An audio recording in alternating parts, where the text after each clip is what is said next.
우리 12절을 보니까 예수님께서는 나는 세상의 빛이다 이렇게 말씀을 하고 계시죠. 예수님을 세상의 빛이다라고 이렇게 표현하는 것은 요한복음의 특징이기도 합니다. 그렇다면 예수님께서는 어떤 의미로 자신을 이 세상의 빛이다라고 소개를 하고 계십니까? 여러분 잘 아시다시피 빛의 가장 큰 특성은 밝히는 것이죠. 어둠을 밝히고 또 사물을 분간할 수 있게 하는 것이 빛의 가장 기본적이고 또 중요한 특성이죠. 그런데 오늘 말씀에서 어디를 밝힌다고 얘기하고 있습니까? 그것은 바로 이 세상을 밝히는 세상의 빛이다 이렇게 얘기를 하고 있죠. 세상이라는 것은 원어로 보면 투코스모라고 얘기를 합니다. 그런데 이것은 어떤 의미냐면 인류 전체를 의미하는 단어예요. 세상이라는 것은 인류 전체를 얘기하는 겁니다. 오늘 본문에서는. 그렇기 때문에 예수님께서는 인류 전체를 밝히는 빛이다 이렇게 얘기할 수 있는 것이죠. 그럼 인류 전체를 밝히는 것은 무엇이냐? 또 이렇게 생각해 볼 수 있습니다. 그것은 바로 하나님과 하나님의 뜻을 밝혀주고 알게 하신다는 거예요. 하나님과 그 뜻을 그리고 계획을 알게 하시는 것, 그게 바로 성경에서는 계시라고 합니다. 계시. 하나님은 먼저 유일하게 유대인들에게 계시를 하셨죠. 율법을 통해서 하나님의 뜻을 알려주셨습니다. 다른 민족들은 이 계시를 받지 못했죠. 그래서 진정한 하나님의 존재 그리고 그 하나님의 뜻을 알 수 없었습니다. 그런데 율법을 받은 유대인들, 정작 그들은 어땠습니까? 그들은 율법을 통해서 하나님의 뜻을 제대로 알 수 있었나요? 사실은 그들도 하나님의 뜻을 알 수가 없었습니다. 계시는 주어졌지만 그들은 하나님을 올바로 믿지 않았기 때문에 그런 거죠. 히브리서의 저자도 율법도 하나님의 그림자밖에 알려주지 않았다 이렇게 얘기를 했습니다. 율법을 잘못 이해한 유대인들과 그 종교 지도자들, 단지 하나님을 무섭고 엄중한 그런 공의의 하나님으로만 그들은 깨닫고 있었던 것이죠. 그러나 성자 하나님이신 예수님께서 이 땅에 인간의 몸으로 오셨기 때문에 사람들은 하나님을 올바로 알 수 있게 된 것입니다. 그래서 예수님의 성품을 통해서 하나님의 성품을 깨달을 수 있게 되었고, 또 예수님께서 가르치신 것을 통해서 하나님의 뜻을 알게 되는 거죠. 또한 예수님께서 죄인들을 용서해 주시고 또 버림받은 자들을 사랑하는 것이 바로 하나님의 마음이죠. 또한 죄인들을 위해 십자가에서 대속을 치르신 것, 그것은 바로 하나님의 큰 구원의 계획이었던 것입니다. 그것을 바로 예수님을 통해서 모두 보여주신 거죠. 알려주신 것입니다. 사람이 어떤 사람에 대해서 알기 위해서는 여러 가지 방법이 있을 것 같아요. 그런데 그 중에서 가장 확실하게 상대를 아는 방법은 바로 직접 만나서 교제하는 거죠. 전화를 해도 부족하고 또 그 사람이 하는 요즘 같으면 인스타그램 많이 하지만 그걸 보더라도 이 사람이 어떤지 잘 모르죠. 하지만 우리가 직접 만나서 그 사람과 함께 식사하고 또 교제를 나누면 그 사람이 어떤 사람인가 시간이 지날수록 더 깊게 알 수가 있습니다. 예수 그리스도는 우리가 인격적인 교제를 통해서, 그분과 인격적인 교제를 통해서 하나님을 알 수 있도록 인간의 모습으로 오신 하나님의 아들이신 것입니다. 우리는 예수님의 인격과 그리고 사역 또 그분의 가르침을 통해서 우리는 하나님의 뜻을 올바로 알 수 있는 것이죠. 주님은 하나님 아버지를 보여달라는 제자들에게 뭐라고 얘기했습니까? 내가 그렇게도 오랫동안 너희와 함께 있었는데도 네가 나를 모르냐 이렇게 얘기하셨죠. 누구든지 나를 본 사람은 아버지를 본 것이다. 그런데도 내가 어떻게 우리에게 아버지를 보여주십시오 이렇게 얘기하느냐. 예수님이 얼마나 답답했으면 그렇게 얘기하셨겠습니까? 이처럼 예수님께서는 영적으로 앞을 보지 못하는 이 세상 사람들에게 하나님 아버지를 온전히 알려주시기 위해서 예수님은 빛으로 이 땅에 오신 것입니다. 예수님이 아니었으면 인류는 하나님의 존재, 하나님의 성품, 하나님의 그 계획을 알 수 없었죠. 예수님이 2000년 전에 오셨기 때문에 우리가 그 하나님의 계획을 알고 지금 이렇게 하나님의 자녀로 살 수 있지 않습니까? 하지만 우리가 하나님을 더 알기 위해서는 예수님과 깊은 교제를 나누어야 하는 거죠. 예수님과 깊은 교제를 나눌 때에 우리는 더 깊은 하나님의 사랑과 하나님의 성품과 또 그분의 온전한 계획을 알 수 있게 되는 것입니다. 여러분, 예수님을 더 알기에 힘쓰시기 바랍니다. 그것이 곧 하나님을 아는 빛을 얻는 길이기 때문에 그렇습니다. 또한 예수님은 자신이 빛이라고 하신 것, 그것은 역설적으로 인류가 어둠 가운데 있기 때문에 그런 말씀을 하신 것으로 볼 수 있습니다. 전 인류 전체가 어둠에 있다라는 거죠. 모든 사람이 죄로 인해서 어둠 가운데 있기 때문에 예수님께서 빛으로 오신 것입니다. 이 빛은 사람들이 알고 있는 모든 빛들과 구별되는 아주 특별한 빛이죠. 그것은 바로 생명의 빛이다라는 거예요. 생명의 빛. 주님은 세상의 빛으로 이 땅에 오셔서 예수님을 믿는 모든 사람들에게 생명을 주셨습니다. 그래서 생명의 빛인 것이죠. 오직 예수 그리스도에게만 영원한 생명이 있고 구원이 있기 때문에 그렇습니다. 누구든지 나를 따르는 사람은 어둠 속에 다니지 않고 생명의 빛을 얻을 것이다. 예수님이 이렇게 말씀하셨죠. 주님이 생명의 빛으로 오셨는데도 그 빛 대신 주님을 믿지 않는 사람들, 따르지 않는 사람들이 아직도 많이 있습니다. 유대인들이 그랬고 또 과거나 지금도 마찬가지죠. 그런 하나님을 알고 있는 저와 여러분들은 이제 이 생명의 빛에 따라가야 되는 겁니다. 할렐루야. 그렇다면 주님을 따른다는 것은 어떤 의미가 있습니까? 어떤 것이 주님을 따르는 것입니까? 본문에서 따르다라고 번역된 헬라어를 보면 아콜루데인이라고 하는데, 이것은 보통 군인이 지휘관을 따를 때 사용되는 단어예요. 군인들이 병사들이 지휘관을 따르다, 그럴 때 사용되는 단어입니다. 그 명령에 복종하고 실천하는 것을 얘기하는 거예요. 우리가 예수님을 따른다는 것은 예수님의 말씀에 복종하고 그 말씀에 따라 살아가는 것. 군인들이 네 하고 막 움직이듯이 예수님 말씀하시면 그렇게 네, 아멘 하고 따라가는 게 바로 그 빛에 따라 산다라는 겁니다. 그럴 때 우리가 어둠 가운데가 아니라 빛 가운데로 우리가 걸어 다닐 수 있게 되는 거죠. 그리고 또 이 말은요, 어느 때 사용되냐면 노예가 주인의 뒤를 따르는 때, 그럴 때 사용되는 말입니다. 노예는 어떻습니까? 늘 자기를 부인해야 되죠. 주인의 말에 순종해야 되고 또 모든 영광을 주인에게 돌려야 되는 그런 존재입니다. 그것이 바로 노예로서 사는 보람인 거예요. 성도들은 자신을 주님의 종으로 생각을 해야 된다는 겁니다.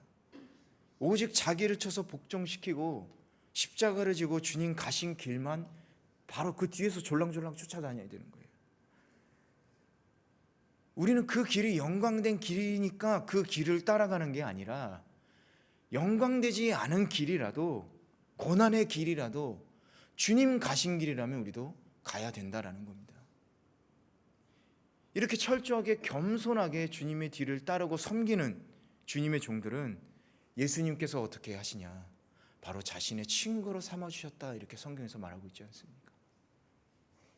마지막으로 이 말은 이 현명한 사람의 가르침, 때로는 국가의 법을 받아들이고 그대로 행한다라는 의미가 있습니다. 성도들은 주님의 가르침을 받아들이고 행해야 하는 존재다라는 거죠. 그게 바로 주님의 생명의 빛을 따른다라는 의미인 것입니다.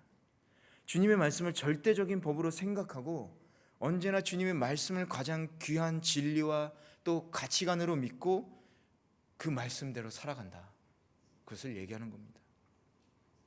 이처럼 우리들은 주님의 군사처럼 또 종처럼,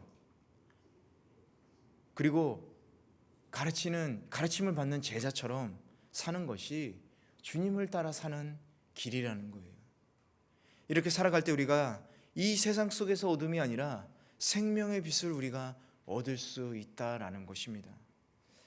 이런 성도들에게는 생명뿐만 아니라 하나님의 은혜와 축복이 언제나 함께하고 평안 속에서 살 수 있게 되는 은혜가 주어지는 것입니다. 여러분은 삶 속에서 생명의 빛을 얻기를 원하십니까? 하나님의 은혜와 축복과 평안이 여러분 함께하기를 원하십니까? 여러분 그렇다면 주님을 따름으로 인해서 여러분 빛 가운데 생활하시길 주님의 이름으로 축원합니다. 우리 13절에서 18절 함께 읽어보도록 하겠습니다. 시작. 사람들이 예수께 말했습니다. 당신이 당신 자신에 대해 증거하니 당신의 증거는 진실하지 못하오.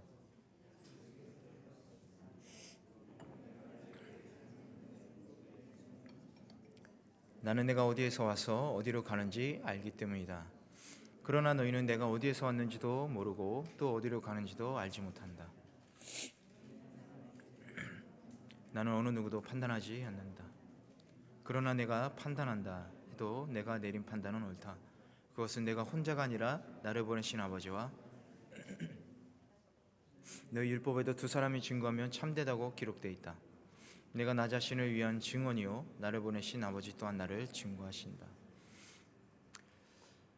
예수님은 자신이 하나님이시다라고 증언하고 계시죠. 바리새인들은 주님이 자신을 세상의 빛이라고 말씀하시는 의미를 정확하게 알고 있었습니다. 유대교 랍비들은요 하나님은 빛이시다라고 가르쳤어요. 그렇기 때문에 주님이 자신의 세상의 빛이다라고 얘기했을 때 예수님이 하나님의 아들이다라고 말하는 것을 알고 있었던 것이죠. 그리고 성경에 예언된 메시아다라고 주장하는 것을 그들은 예수님의 말을 듣고 알고 있었던 겁니다. 그런데 바리새인들은 주님 스스로 자신을 메시아로 증언하는 일에 대해서 그들은 그 증언을 인정할 수가 없었던 거죠. 왜냐하면 율법에는 반드시 두세 사람 이상이 증인이 있어야지 증언에 대한 법적인 효력이 있었기 때문에 예수님 혼자 증언하는 것에 대한 그들은 그 증언을 믿을 수가 없었던 것입니다. 이에 대해서 주님은 내가 어디에서 와서 어디로 가는지 알고 계신다 이렇게 얘기하셨죠. 이것은 예수님께서 메시아, 자신이 메시아라는 자기 정체성에 대한 확신이 있었기 때문에 이렇게 말씀을 하신 것입니다. 예수님은 자신이 하나님의 아들이시고 또 하나님 아버지의 뜻을 따라서 십자가 희생의 사역을 감당하시고 다시 이제 부활하셔서 아버지 하나님의 품으로 돌아가실 것을 예수님은 알고 계셨던 거예요. 여러분 이렇게 한번 생각해 보세요. 어떤 사람이 아주 아름다운 그림을 그린다면 그 사람의 우리가 당신 화가예요? 이렇게 묻지 않아도 이 사람 화가인가 보다 이렇게 생각하지 않습니까? 또 어떤 사람이 그의 삶에서 남의 것을 훔쳐 빼앗거나 그런다면 어떻습니까? 당신 도둑이에요? 이렇게 안 묻죠. 저 사람 도둑 아닌가? 이렇게 생각하지 않습니까? 마찬가지로 우리는 주님께서 행하신 일들과 또 사람들에게 행하신 그런 영향력을 우리가 볼 때에 그것은 사람들이 증언을 하지 않더라도 바로 예수님의 사역을 통해서 우리가 저분은 정말 하나님의 아들이시고 메시아다라는 것을 우리는 알 수 있다라는 겁니다.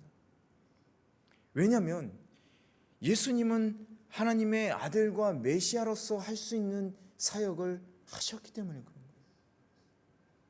여러분 어떤 일을 예수님께서 하셨습니까? 여러분 왜 사람들이 여러분에게 와서 예수님 하나님인 증거를 한번 대보세요 그럴 때 여러분은 어떻게 얘기하실 거예요? 예수님이 하신 사역을 얘기하면 되는 거예요. 예수님이 어떤 사역을 하셨습니까? 예수님은 사람들의 죄를 용서해 주셨어요. 인간이 인간의 죄를 용서할 수가 없습니다. 하지만 하나님은 사람들의 죄를 용서할 수 있죠. 왜냐? 그것은 전능자이신 창조주이신 하나님만이 가능한 일이기 때문에 그래요. 또 예수님 어떤 일 하셨죠? 못 고치는 병을 고쳤어요. 사람들이 고칠 수 없는 병을 고쳤습니다. 태어나서부터 얻은 병이든지 도중에 걸린 난치병이든지 주님은 그 병을 고치셨어요. 그것은 인간이 아니다라는 증거입니다. 인간으로서는 도저히 할 수 없는 그런 능력을 가지신 거죠. 왜냐? 하나님이 창조하신 그 창조의 섭리로 돌려보낼 수 있는 그런 능력이 있기 때문에 그것이 가능한 것입니다. 또 어떤 것이 있습니까? 아주 많이 있어요. 죽은 자를 살려내는 기적이 있었지 않습니까? 죽은 자를 어떻게 살려낼 수 있습니까?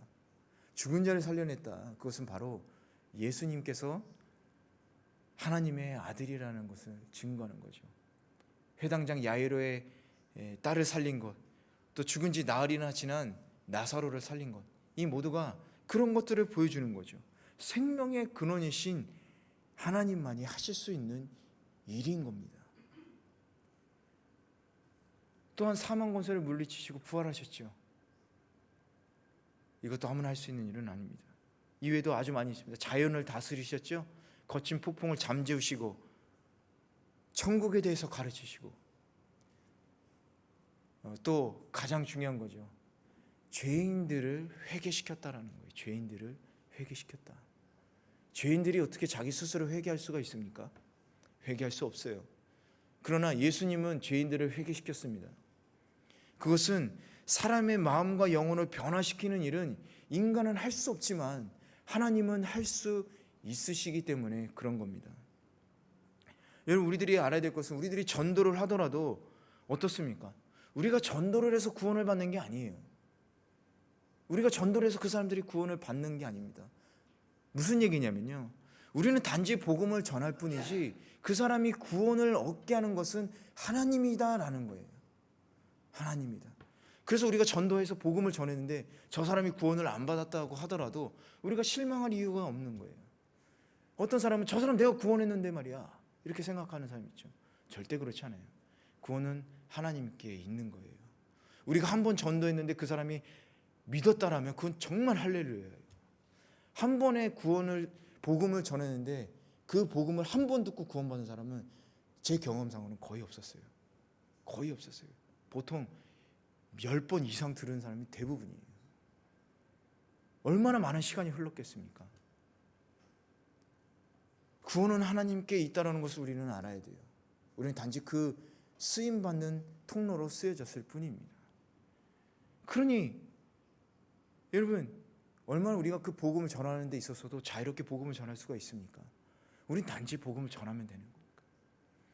어쨌든 하나님을 불신하던 마음을 하나님을 사랑하는 마음으로 바꿔주시고, 또 죄와 악을 쫓던 그 마음을 사랑으로 변화시켜 주시는 것, 오직 하나님만 하실 수 있다라는 거죠. 그래서 예수 그리스도의 이 사랑의 은혜를 받은 사람들만이 진정으로 자기 입술로 예수 그리스도를 고백하고 그 예수님의 하나님 되심을 인정하고 섬길 수 있는 것입니다. 마지막으로 예수님께서 하신 일, 그건 뭐죠? 인류의 죄를 대속하시고 십자가에서 죽으신 것입니다. 십자가의 사건은 메시아가 고난받고 인류의 죄를 대속하신다. 이 구약의 구약의 예언의 중심이 된 말씀들이죠. 그 중심이 이루어지시는 거예요. 예수님께서 17절과 18절에서 말씀하신 증거가 지닌 확실성, 절대적인 권위의 근거가 바로 이것인 거예요. 구약 성경에 쓰여진 사실들입니다. 그것들을 예언자들이 전하고 있었고, 또 하나님 자신이 그 성경 말씀을 통해서 증언하고 있기 때문에 예수님은 본인이 자신이 하나님이다라는 것을 당당하게 전할 수 있었던 거예요. 그런데 놀랍다라고 할까요? 아니면 당연한 거지만 예수님 죽음을 이기시고 부활하셨지 않습니까? 어느 종교를 보더라도 사망 권세를 이기고 부활하셨다라는 부활의 종교는 하나도 없어요. 이 그리스도교, 우리가 믿는 예수님만이 부활하신 하나님이십니다. 여러분 믿으십니까? 인류 역사상 죽음을 이긴 사람은 한 사람도 없어요. 하나님의 아들이시고 메시아이신 예수 그리스도만이 영원히 죽음을 이기시고 하나님의 품으로 돌아가신 것입니다. 그런데 어떻게 돌아가셨습니까? 살아계신 몸으로 돌아가신 거예요. 놀라운 일이죠. 그렇기 때문에 우리는 이 예수님의 삶 속에서, 이 역사 속에서 행한 일 모두를 보더라도 예수님 자신이 하나님이시고 또 메시아다라는 충분한 증거를 우리는 갖고 있는 거예요.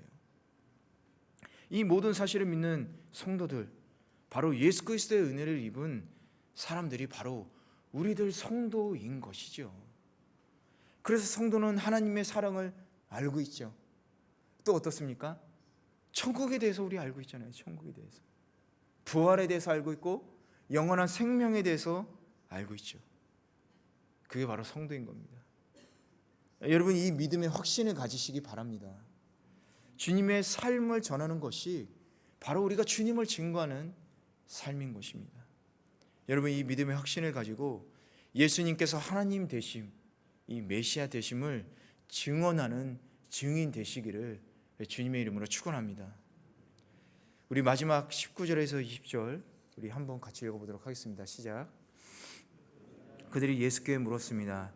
당신의 아버지는 어디 있어? 예수께서 대답하셨습니다. 너희는 나도 모르고 내 아버지도 모른다.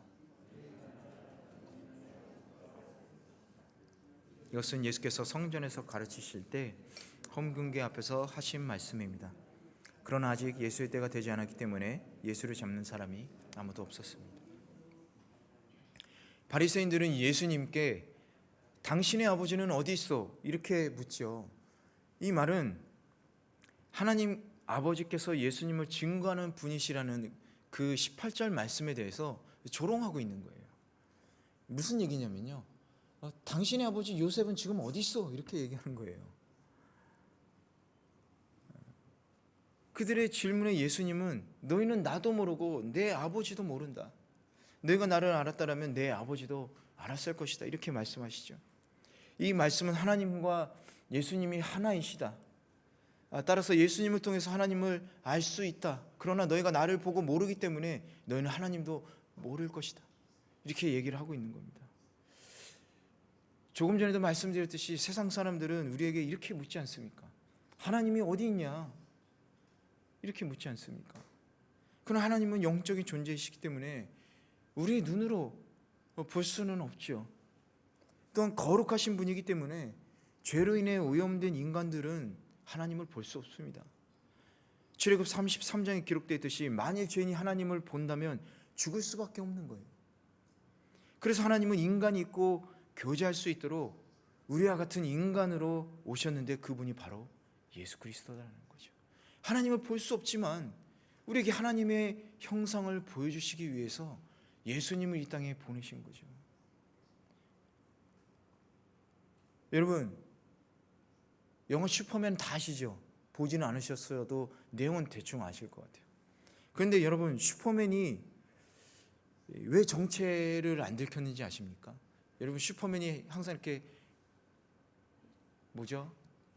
몸에 딱 달라붙는 옷 입고 망토, 빨간 망토 달고 날아다니지만 평상시에는 안경 쓰고 머리 이렇게 저처럼 이렇게 가르마 타가지고 기자 생활하고 있죠. 그런데 슈퍼맨이 안 들켜요. 저는 누가 봐도 얼굴이 똑같은데 왜 이 사람 모를까 좀 고민한 적이 있어요. 그런데 제가 얻은 결론은 뭐냐면요, 안경 써서 변장해서 슈퍼맨이 정체를 들키지 않은 게 아니라 슈퍼맨이 나하고 가까이 있을 리가 없다라고 사람들이 생각하니까 들키지 않은 거예요. 여러분, 이해되십니까? 사람들은 슈퍼맨이 왜 내 옆에 있겠어? 왜 나하고 같이 생활하겠어? 이렇게 생각한 거예요.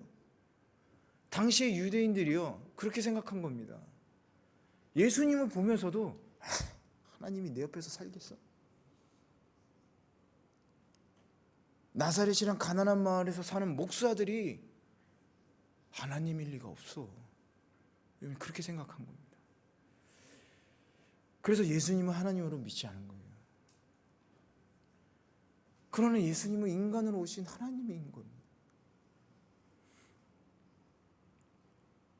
우리의 생각과 상상, 상식이나 경험으로 여러분, 우리가 예수님을 그려서는 안 되는 거예요. 그러면 예수님을 만날 수가 없습니다. 그렇기 때문에 우리는 무엇보다도 예수 그리스도를 잘 알아야 하는 것이죠. 그분을 아는 것이 바로 하나님을 아는 것이기 때문에 그렇습니다. 그런데 우리가 예수 그리스도를 안다는 것은 지식만으로 아는 것을 가리키는 게 아니에요. 상대방을 알려면 많은 대화와 함께하는 시간이 필요로 합니다. 직접 그 사람과 만나고 얘기를 나눠야 그 사람의 성품과 취향과 가치관을 알 수 있죠. 그렇기 때문에 우리가 예수 그리스도를 알아가고 닮아가기 위해서는 예수님과 교제가 반드시 필요한 거예요. 예수님과의 교제가 반드시 필요한 겁니다. 여러분, 우리에게 믿음이 있다고 하지만 예수님과의 교제를 소홀히 하게 되면 이 바리새인들처럼 눈앞에서 하나님이신 예수님을 보고도 믿지도 않고 따르지도 않고 섬기지도 않게 되는 겁니다. 여러분, 우리는 하나님과 잘 아는 사이가 되어야 합니다. 많은 교제를 나눠서 친해져야 하는 거죠. 하나님의 성품과 뜻과 계획을 잘 알고 생활해야지 우리가 이 땅에서 하늘나라의 풍성한 축복도 누리게 되는 겁니다. 그 섭리를 알아가야 하는 것이죠. 무슨 우상처럼 손을 이렇게 막 빌면서 자신의 얘기만 막 떠들면서 복이나 주는 사람으로 예수님을 대한다면 우리는 예수님을 제대로 알지도 못하는 거고, 당연히 그러면 하나님도 제대로 알지 못하게 되는 겁니다. 그렇기 때문에 예수님과 인격적으로 교제한다는 것은 그분께 진실한 자세로 대하고 작은 일이라도 예수님에게 작은 일이라도 이렇게 상의하면서 서로 간에 비밀이 없는 그런 친구 같은 관계가 돼야 되는 것이죠. 또한 그분의 말씀에 순종하고 죄가 있으면 솔직히 고백하고 용서를 빌면서, 그럴 때 하나님이 기뻐하시는 거예요. 돌아온 탕자가 기뻐했을 때죠. 그럼 아버지 하나님을 기쁘게 하는 삶을 우리가 살아야 하는 것입니다. 이렇게 예수님을 대하는 것이 인격적인 교제를 나누는 생활이고, 이런 생활은요 우리들 믿는 성도들만이 할 수 있는 특권입니다. 여러분, 그런 지혜로운 성도들 되시기를 바랍니다. 우리는 오랜 신앙생활을 통해서 예수님에 대해서 잘 안다고 얘기하죠.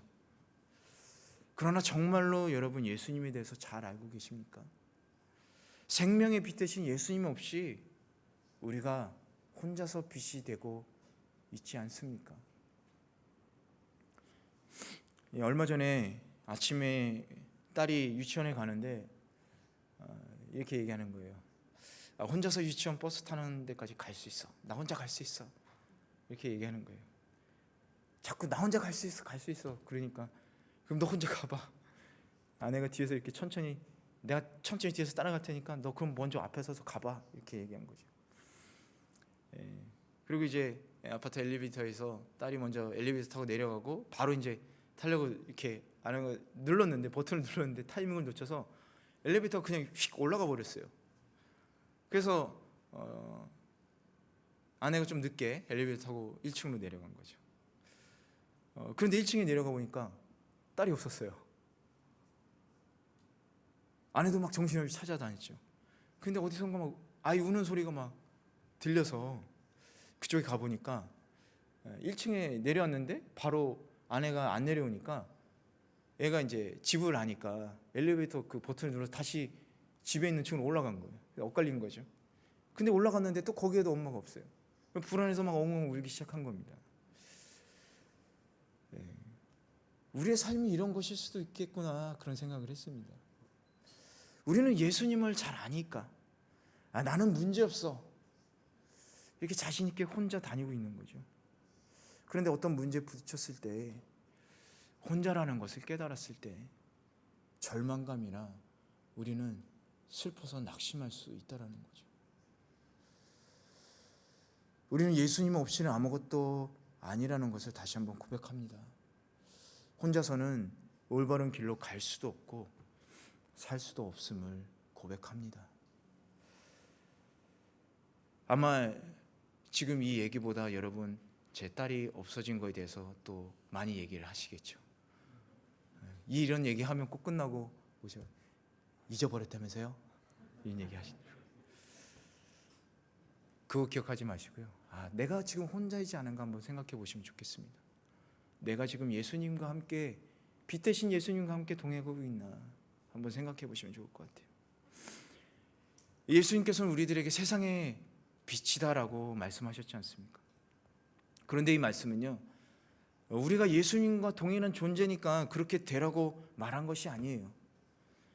여러분, 빛에는 태양과 같이 발광체가 있죠. 스스로 빛을 발하는 발광체가 있지만 달같이 이 빛을 받아서 반사하는 달이 있지 않습니까? 예수님은 빛의 근원이시기 때문에, 생명의 빛 그 자체이시기 때문에 발광체예요. 스스로 빛을 발하지만 우리는 그렇게 할 수 없습니다. 예수님의 빛을 받아서 그 빛을 발하는 반사체인 거예요. 우리가 예수님의 생명의 빛을 받지 않고서는 우리가 그 예수님의 생명의 빛을 발하는 존재가 될 수 없다라는 겁니다. 달 같은 존재인 거예요.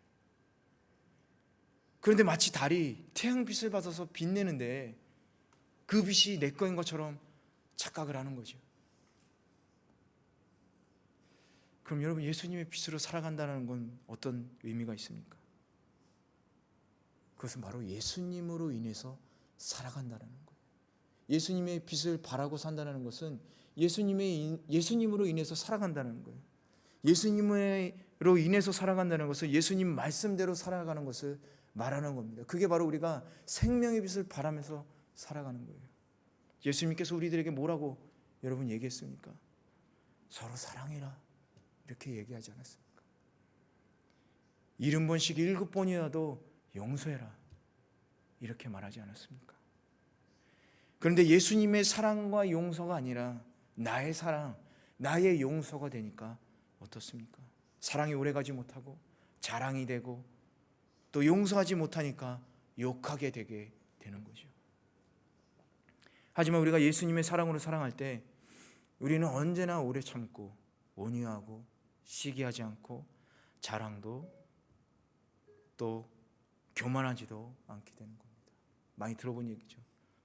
고린도전서 13장 4절 말씀입니다. 고린도전서 13장 4절 말씀. 이거 찬양으로도 있는데 여러분 아시나요? 사랑은 언제나 뭐죠? 오래 참고 사랑은 언제나 온유하고. 우리 한번 같이 불러볼까요? 사랑은 언제나 오래 참고 사랑은 언제나 온유하며 사랑은 시기하지 않으며 자랑도 교만도 아니하네. 아멘. 우리가 예수님의 사랑으로 이렇게 될 수 있다라는 겁니다. 여러분, 아무리 밝은 빛이 들어와도 창문을 열고 커튼을 활짝 여는 사람만이 그 빛을 받아들일 수 있는 겁니다. 그 빛을 쬐을 수 있는 거예요. 그런 삶이 예수님의 생명의 빛으로 나의 어둠을 먼저 밝히고 실천함으로써 우리가 세상의 빛으로 살아가는 것입니다. 우리가 예수님을 안다고 그렇게 얘기하고 주님의 이름을 부를지라도 예수님께서 내 안에 계시지 않는 사람들에게는 이 빛을 내기가 어려운 겁니다. 여러분, 빛 안에 거하시기 바랍니다. 그것이 바로 우리가 빛의 자녀로 사는 방법입니다. 이제 나의 빛이 아니라 예수 그리스도의 생명의 빛을 받아서 그 빛을 비추는 성도들 되시길 주님의 이름으로 간절히 축원합니다.